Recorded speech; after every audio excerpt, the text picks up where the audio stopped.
Hello, and welcome to another episode of Waterproofing Wisdom. And this is part two of a series that I'm doing regarding specialist contractors.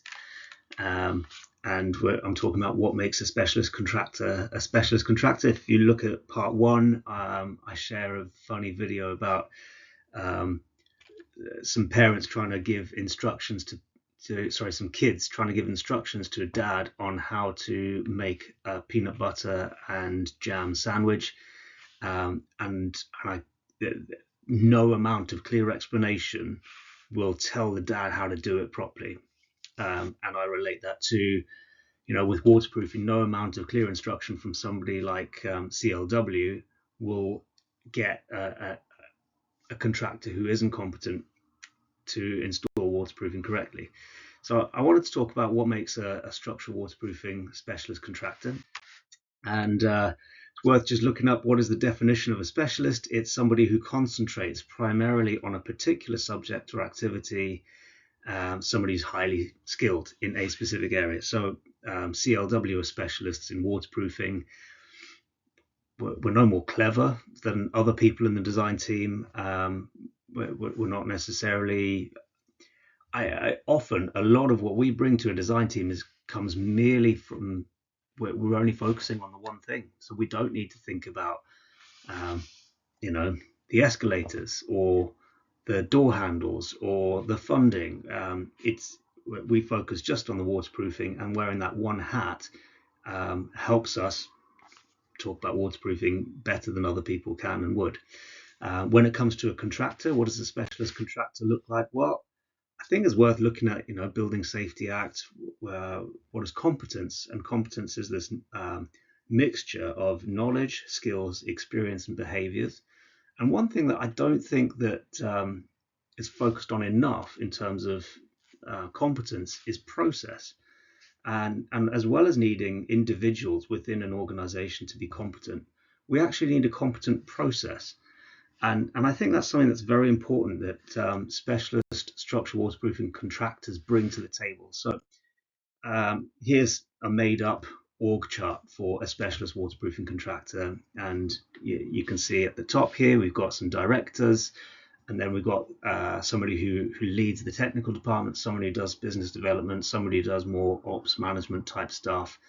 And then within the technical, we'll have somebody, potentially a couple of people in an office doing design work, and then potentially somebody who's out on site more doing surveys. That those two might be the same entity on occasion. It depends on the scale of the organization. And then you'd have somebody leading on site, overseeing that if you've got multiple sites on at once, and then you'd have team leaders who are on site every day and installers. And in a good specialist structural waterproofing contractor organization, everybody within that team is particularly focused on structural waterproofing. The director's probably been in the business 20 years. And what that means is that they've seen it go wrong and they've had to put it right. And so they care about that specific thing. And in fact, they will shape this entire organization around that.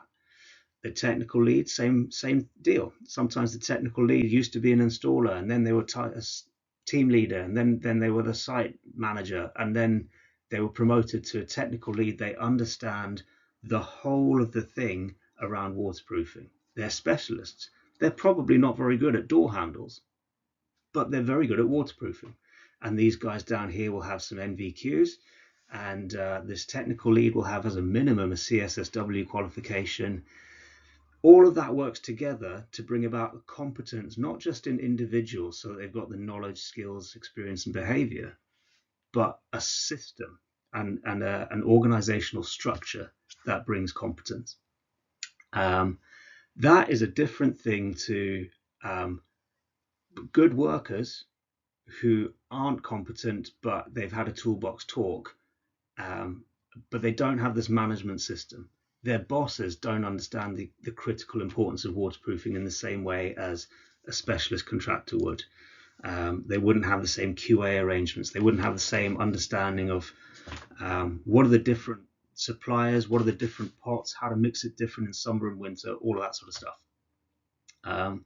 I saw this and I thought that was quite kind of an interesting option, an interesting explanation.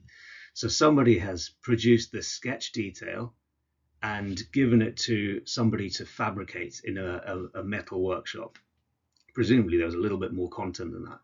But what the fabricator did was very literal. They took what they saw and they put it onto the reality, and they fabricated it. So here you've got 60 centimeters written, shaped with great skill, but don't get the full picture. And here you've got written the dimension of 25 with, again, great skill, but it misses the point. It doesn't understand the big picture. So my appeal to the industry. So we work on large projects. Some of these in the background we've worked on, and we love working with outstanding project managers and great developers and brilliant architects and engineers. That's kind of our thing. We love that. And our appeal to those parties is to acknowledge the value in a specialist structural waterproofing contractor. Too much of the time, that's seen as an expense. A cost manager would just attribute, it's £250 per square meter of this product in this location. And my appeal is, let's move away from that. Let's acknowledge the importance of specialist waterproofing contractors, particularly members of the Property Care Association. They've been audited, and we can know that they've got that competence. Let's elevate those people. If it's contractor's design portion, which I often think it should be, then that party should be brought to the table early, as potentially as part of the PCSA. Let's empower them to choose the right products, put them in the right place, and deliver a project that doesn't leak. Thanks for watching.